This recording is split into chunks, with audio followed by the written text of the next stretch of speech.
Okay. Welcome to Tony at 12. I'm Tony LeBlanc, and today I'm in conversation with Roland Gauvain, CEO of the Alderney Wildlife Trust. Good to see you.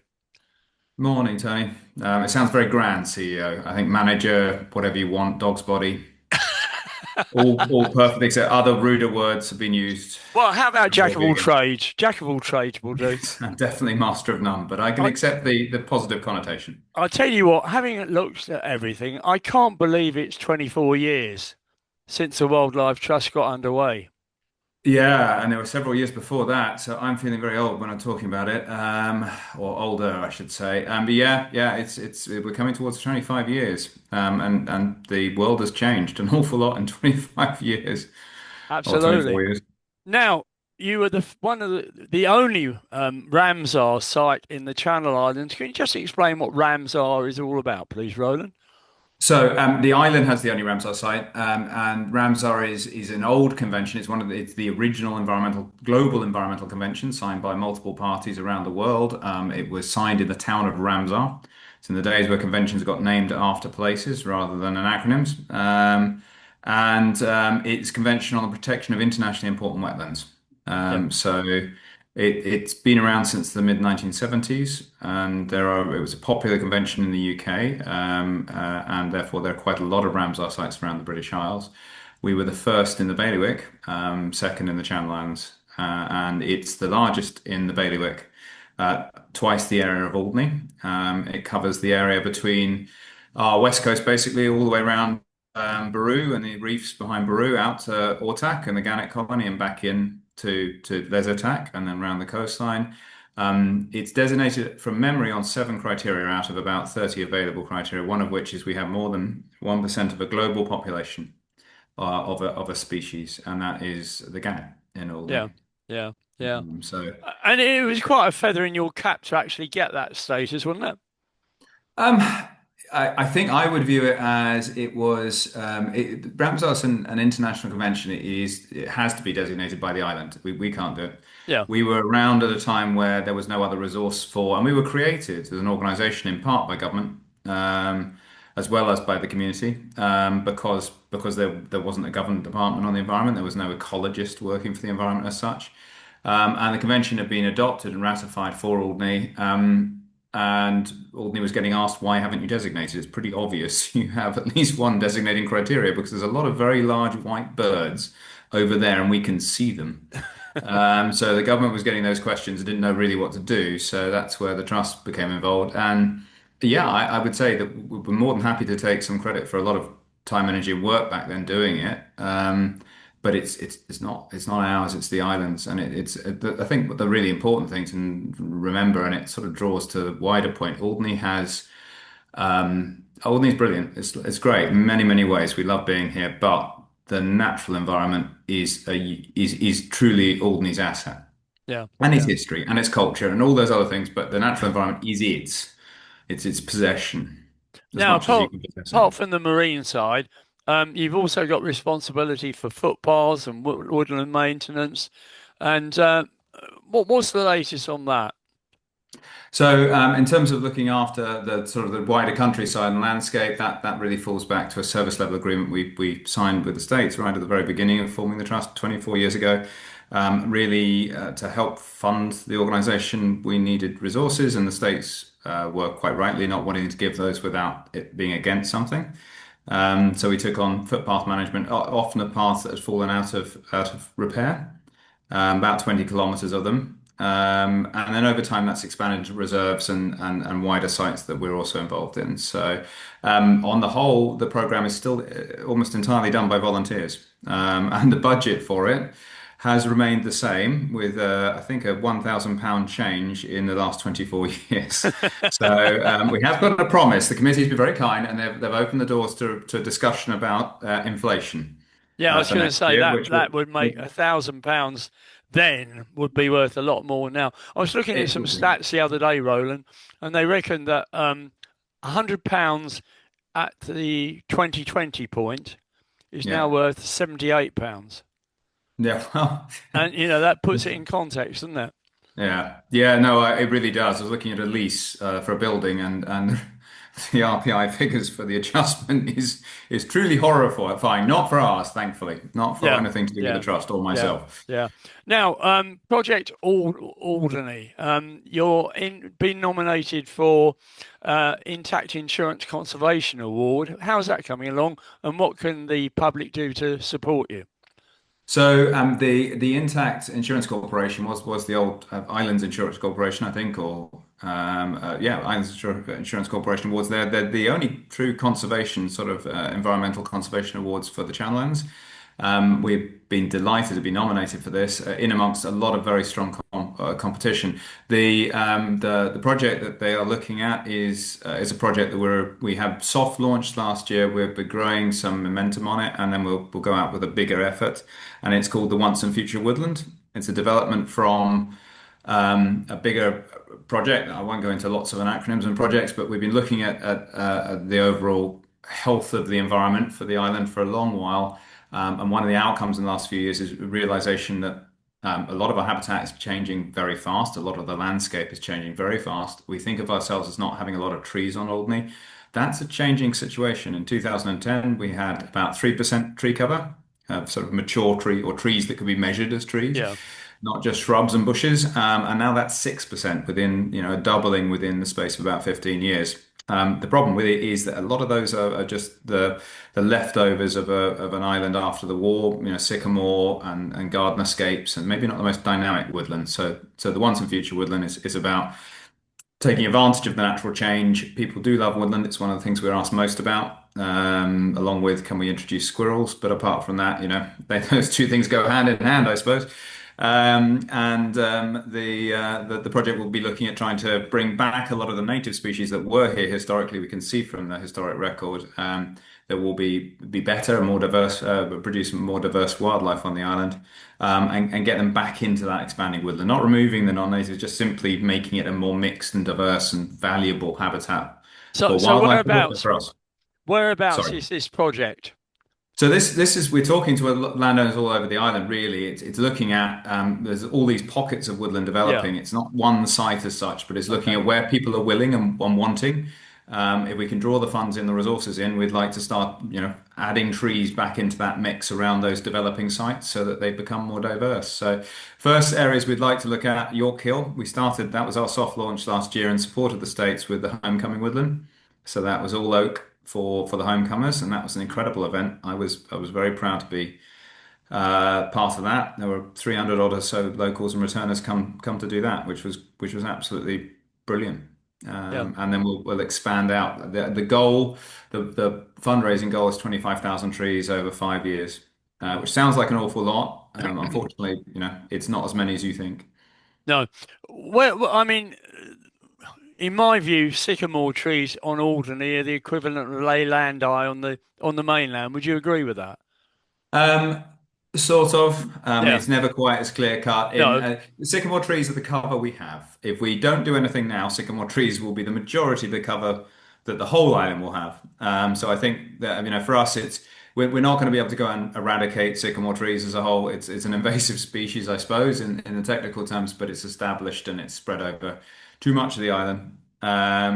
What we're trying to do is just get ahead and bring back the trees that grow as well or better. And to be honest, people always poo-poo things like oak. We planted a lot of oak on the Roches, which is the worst place for trees up near you. And Yeah. and actually, as you look at on the top of that hill, and you know how blasted up there can be by all sorts of things, and the soils are not great, and all those. As you walk over towards the television mast, and we cleared some little cut-in paths there.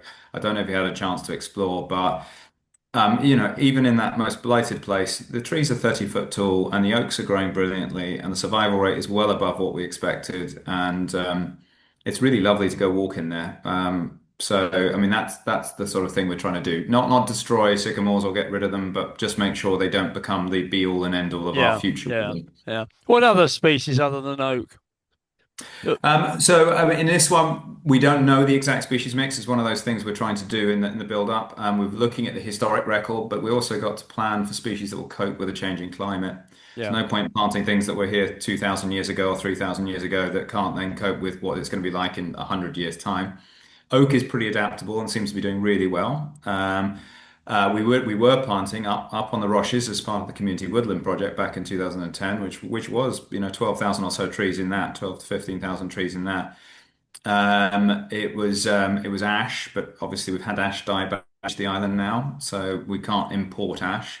And if we did, it would have to come up against ash dieback. So here, things like hazel, alder. There's a good range of potential options in there, and we're just trying to make those decisions at the moment. And we'd love to hear people's thoughts. Yeah, yeah.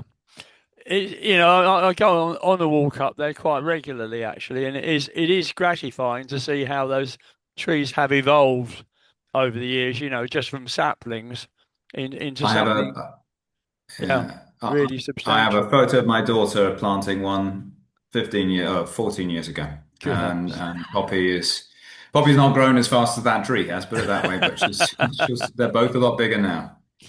Okay, let's move on to the livestock. You've got a herd of cows. We don't. We never have. Well, we sort of did. If you go right back to the early days, Tony, as you may remember, we did own our own cattle. But for the last 15 or so years, it's all been down to partnership with Kiln Farm, Yeah, probably longer. And the reason we have cows is simply because we manage quite a lot of old agricultural land, basically. A lot of what's really special on Alderney is what we'd call a cultural landscape. It's the remnant of past historic use. Alderney was heavily grazed, heavily, used as for agriculture all over. yeah. And outside of the blaze after the war, it just wasn't particularly financially viable. So I think the last time anybody was telegrazing cattle on Longy might be as late as the early 1980s. And then there's some horses out there. But Longy is a wonderfully diverse grassland. Grassland is one example. We have, I think it's something like 25 species in a couple of square meters out there. Small flowering plant. They're not big or showy, but they're beautiful plants, and also some are very rare across the UK as well as Alderney. And you can't keep those unless you have that grazing pressure. It's why they exist. So, I mean, you can try and cut, but mechanical cutting isn't easy, especially on places as rutted and bumpy as Longey Common for all its historic past. So we use grazers to do that, and the Kiln Farm have very gratefully, well, very very kindly, over many years allowed us to graze on young animals, rear them or help rear them to maturity. They then go back into the main herd, and we get a new set. It's always entertaining when we get the new set in.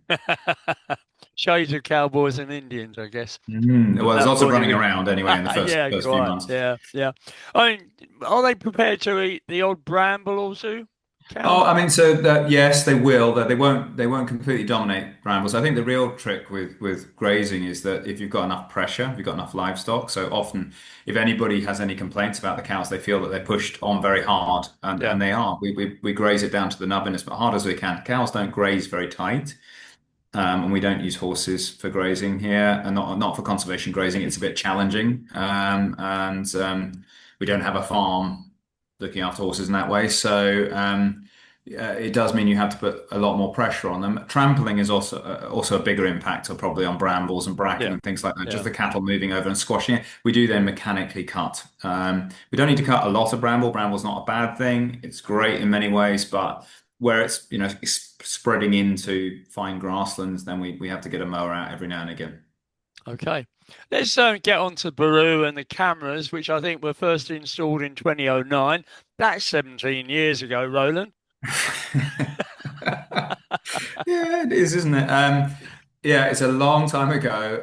It was originally a project that came out of oh gosh, I can't remember the name, a telecom provider that popped up all that time ago and has now gone and folded into another provider. I think it was Wave, Yeah, possibly. But yeah. anyway, not to do advertising on the radio for you. Are there other telephone companies exist? Well, absolutely, and it is also supported by the other major telephone company, I should say, and has continually been since. The point being that it was a side project that came out, and for the first few years, the cameras worked so. People were a little bit interested. In 2000 I think 12, 13, we partnered with a UK educational provider who approached us saying that we use webcams, especially in bird boxes Hmm. to link in with schools. It was a broadband educational project for getting people more switched on to broadband online education. Back then, it was still moderately new for online learning, and they said that the Puffin cam would be great. So we invested, we upgraded the cameras, and the other, we're going to say Shaw for the sake of, I think they deserve it, stepped in and they've been helping us to stream those cameras for the last 14 or so years. And when that project was really running, I think we had 72 schools signed up to it in 2014 who would be able to access those cameras, and there would be some of the staff and the team and the volunteers would talk to the school kids and sort of feedback, allow them to ask questions about what a puffin was. There was all sorts of educational materials built. That waned as that sort of window in the use of webcams around wildlife became less. Yeah. You've frozen, but keep 2020, I going. think we had. Mm. Sorry. That's all right. Don't Uh, worry. yeah, okay. So Yeah. in Yeah. Keep going. Um, what I was going to say is that 2020, we had a unique well now. yeah. Sorry about the internet No, don't worry. connection. That's okay. Am That's, I right in have we thinking got it that back? 48,000 puffins were recorded as stranded or dead following? Yeah. So seabird wrecks, these are these big events when you get wash up from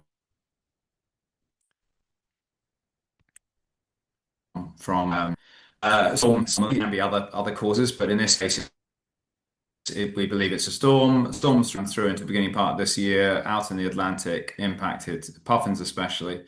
And we now looking at a death toll of at least 48,000. Probably that was figures from France last year. We have seen, I think it was 48 puffins washed up on the beaches here in the space of about 4 weeks, which is extraordinary. I don't think I've handled more than a few dead puffins in the last 24 years. Um, it's something that nature can normally adjust and adapt for. One of the things we've been trying to do with all the work over the last 24 years is being able to build data sets that we can then explore the impacts of this sort of event. So we can do trend analysis on if you see happening to it in its natural fluctuations from the data on how successful they are at breeding, what the productivity is like. We can then start to say how many of these events can they cope with in our local population if these keep happening, and it gives us some positivity. You know, despite this big, huge storm, given a bit of space, giving them what we can do. We can't do an awful lot to help our puffins, but we can give them space. We can let them rest when they're got their chicks at a bigger stage. They don't really want to be scared off the water by visiting boats. We have the voluntary puffin no-go zone in front of the island, which is really well adhered to. People have been so supportive of it. It's got lots of international attention recently, surprisingly, on the back of this seabird wreck, just because Alderney's doing it. And I think we should be proud that we are doing those things. We think the colony can do okay. We really do. It's grown from when we first started up getting involved in Burhou, maybe 120 pairs to maybe 300 pairs in the last sort of 20 years. It's a big positive change. It's the biggest colony in the English Channel now, and we should be proud of that. Where do they come from? Well, I mean, they come from here in terms of they breed and they tend to be fairly faithful for breeding. Yeah. We're not guaranteed that the young laid here will come back here. They may well go off to other sites, but they may well come back here. And that's one of the reasons why keeping productivity up, making sure the number of chicks, fledged out is high as possible is really important. But when they're not here, they're out in the Atlantic, and puffins are deep water birds. They want to be out into open ocean. Don't necessarily want to be too close to land, in part because they do what's called a full molt. They lose their flight feathers for an extended period of time. Alongside that brightly coloured bill, that will slouch off in the winter, and they have a much narrower bill in the winter. And it's because of that loss of flight, they can't get away from these storms. It makes them more vulnerable. So close to shore is even more dangerous because that's where you get breaking waves and the chance Yeah. of being drowned and swamped.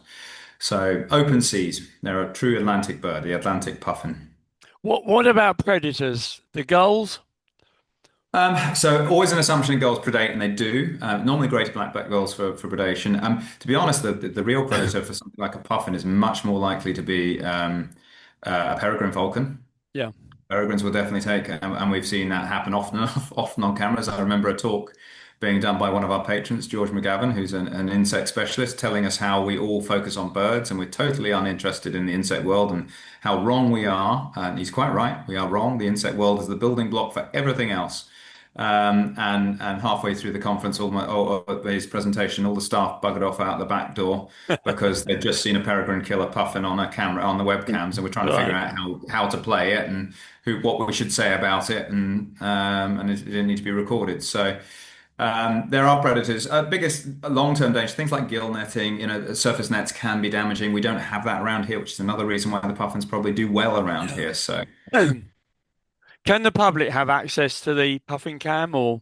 yeah, absolutely. Totally public access. During COVID, we had, I think, using the old schools package as well, especially for people trapped at home doing home education. I think it was 700,000 users on it Wow. during it was So what do you much do? bigger than What do you it. do? Type in Alderney Wildlife Trust puffins or something. Puffin, just type, you can go to our website and it's there, but otherwise Puffin Cam. And you've also got Gannet Cam. Right. We've got this Okay. huge Gannet population. Either camera you can go find online, as long as they're Now, working. talking about gannets, of course you've got a boat and you take visitors out to have a look round the sites, and presumably the gannet rock is part of it. Yeah. Yeah, yeah, absolutely. Both colonies, mostly the Lesotac, the Nera colony. Yeah. Yeah. Yeah. And has that started for the season?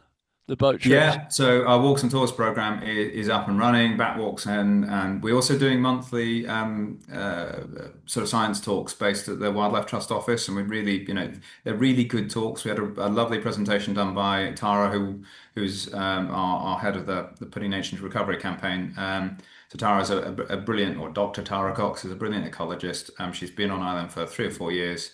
4 years now, and she went out to the Arctic on a sabbatical this winter to because we're building up a lot of drone use in our team because we've got the offshore colonies. It's much easier to fly a drone out and survey all tack than it is to be able to try and work off a boat. Much Yeah. cheaper Yeah. as well. Yeah. And she was using those skills to fly drones to record puffins for an international, sorry, penguins, I should say, for an international project out there. So she talked about that early in the season. So those talks are there. Bat and hedgehog walks are perpetually popular. We have our historic bits and pieces as well, and then the boat trips, and we can never meet demand for the boat trips. Pleased to say this looks like there's going to be some more tour boats this year as well. So with a couple of new boats coming into service, and That'd that be that will be useful. Yeah. good. Yeah. Yeah. Now we've got some new sea visitors, haven't we? Octopus and also tuna. What Yeah, I mean, effect is that having on the fish, the population? now the biggest problem is actually any sort of data on that. Anecdotally, huge. Certainly, maybe less so in the tuna. In octopus, especially around crustaceans, absolutely massive. Where we are catching crustacea, crab, lobster, then octopus are also thriving. This is, and I'm not particularly informed. I'm sorry to say, this is where I turn to the marine biologists in my team. In regard to octopus, this is a bloom that's happening as we look at a warmer period in sea temperature, and that's a general trend. But we've also had the last El Nino effect, and we've got another one now announced. And when these blooms happen, they don't tend to last that long. This one seems to be much more stable, Yeah. as far as I've read, and that puts them into conflict. Obviously, as the prey populations die back because of overcapture by the octopus will also die back.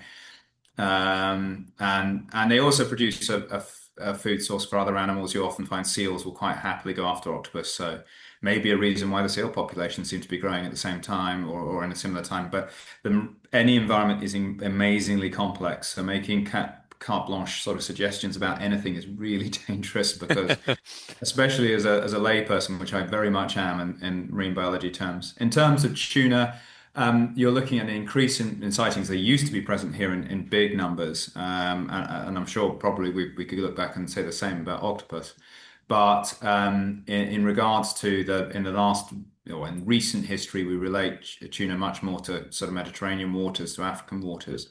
Part of this might be temperature change. Part of it may be prey change. So as sea temperatures change, fish populations move quite rapidly Hmm. because a lot of species will need certain temperatures as part of their life cycle. So they won't be able to stay somewhere where it's warm or too cold.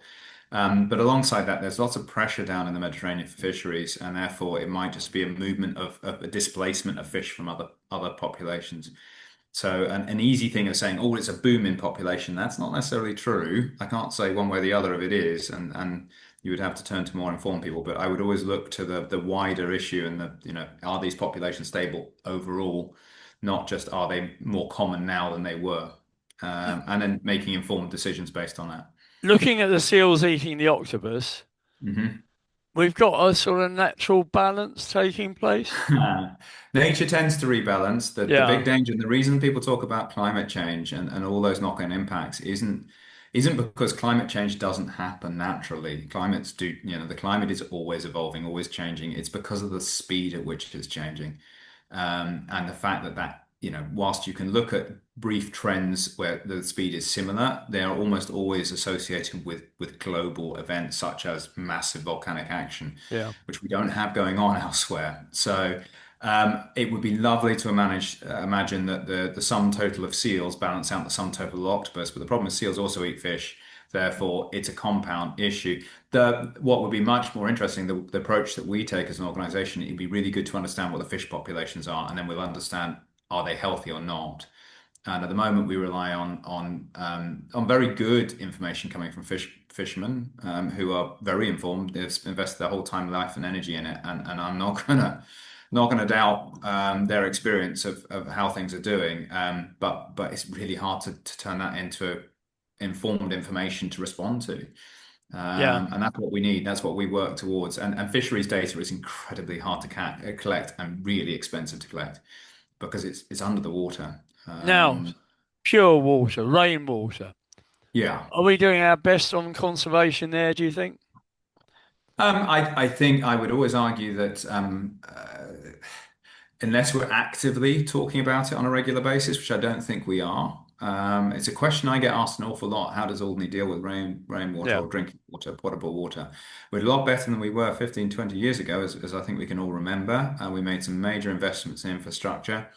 And things have gotten better. How long that can be sustained, I think, is a question for those working around potable water.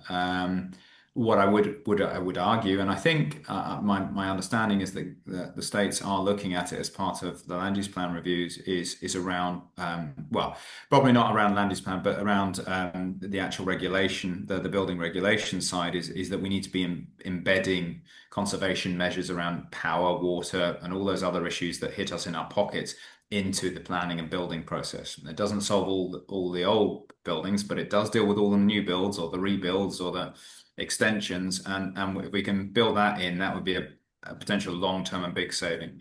But what about natural water for the wildlife? So on the whole, we find that we've got reasonably good access to water. We've got a few more ponds than we used to. Some of those we've been involved in trying to make those happen. Some have happened incidentally.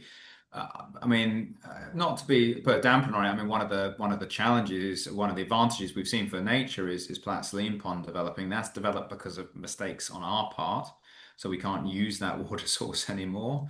So that's been good for nature, Hmm. and that we won't knock. Unfortunately, there are contaminants in it, which in an animal with a relatively short life are probably not a problem. In humans with long lives, could be a problem. That's why Yeah, we've stopped yeah. using it. So hopefully, not a knock-on negative either.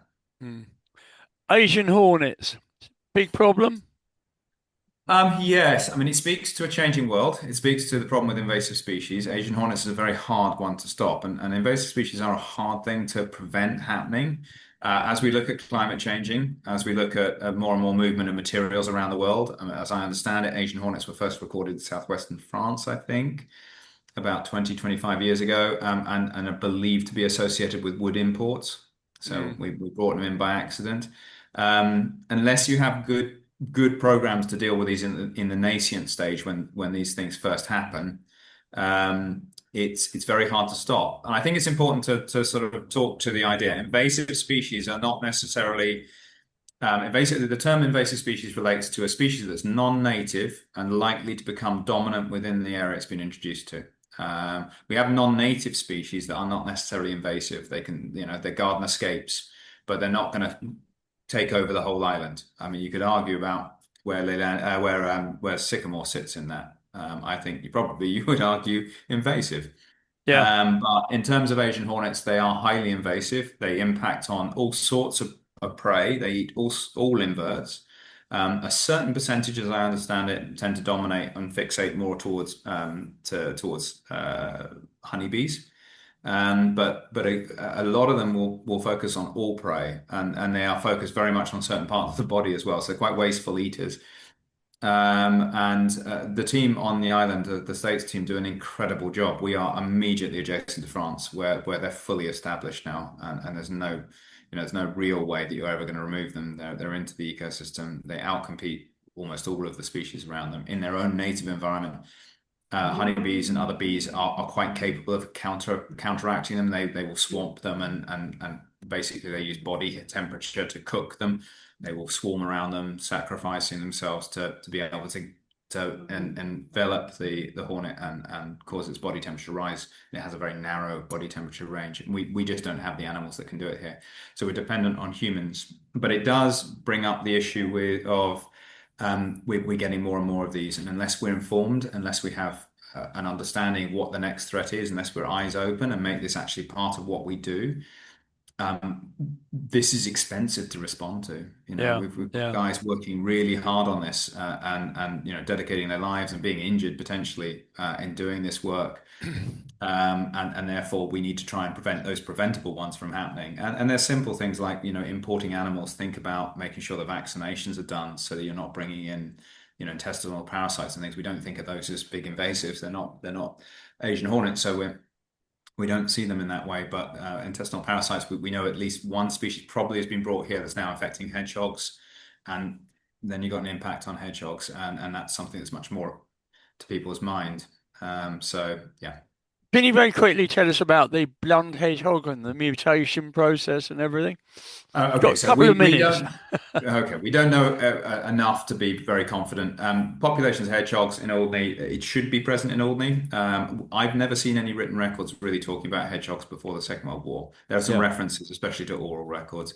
We think, therefore, that the hedgehogs we have now are mostly, if not all, imported. We have two pairs of hedgehogs brought to the island as pets. They're brown hedgehogs. Naturally, hedgehogs are not blonde. It's not sensible. You're a camouflaged animal who Mm. has protection to avoid being eaten by yourself, by other hedgehogs, and being beaten up by other hedgehogs, and a few smaller mammals. Doesn't deal against humans or badgers and things. So you want to be camouflaged. So being blonde is silly.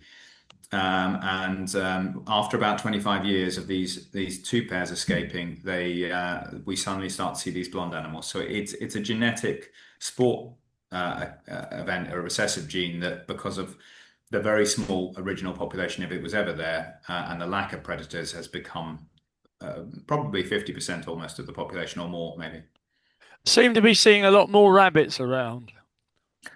So yeah, I mean that possibly part of that is the presence of myxomatosis. So myxomatosis is in the system. It's a disease that we introduced to populations. I don't know if somebody deliberately introduced it here. It was introduced into to Northern Europe in the 1950s, as I understand it. It's a disease from another rabbit population that was brought here to control them. And I think the figures are something like 90% of the population in Europe died when it was introduced. And it's a cold or a pox virus, and it mutates. So we get cycles of them doing well and then badly and then Yeah. well and then badly. There's been a lot of talk on Facebook about, putting them out their misery when they're like that. There is a slight challenge in that they also, the animals that survive and procreate probably increase the speed at which immunity comes. So it's a challenging one. And right now we're seeing quite a lot of rabbits that are suffering from MXE. So we're in a bad cycle. What we're experiencing on the island, though, is a loss of short grassland, except a few places, some of which are the nature reserves, without grazing anymore over lots of the island. There's not, rabbits need really short grass, and they haven't got that so much now. So our overall populations are probably declining with rabbits. How about the bat population?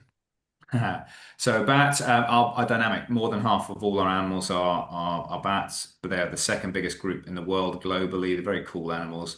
Lots and lots of people go out for hedgehogs, and then we try and persuade them that bats are actually much cooler on these walks. And we have 13 species. I think the UK total number is 18, and European-wide 32. So there's 13 species of bat here. So Alderney's, it's not a bad place to come and see them. They live in all sorts of habitats, and on the whole don't really come into too much to contact to humans. If they do use houses, on most species like pipistrelles don't want to go inside your house. They want to be using a little bit of a hole or crevice Yeah, somewhere just to yeah, nest inside, yeah. roost inside, I should say. But they're a very, very useful indicator when you look at overall at Surrey.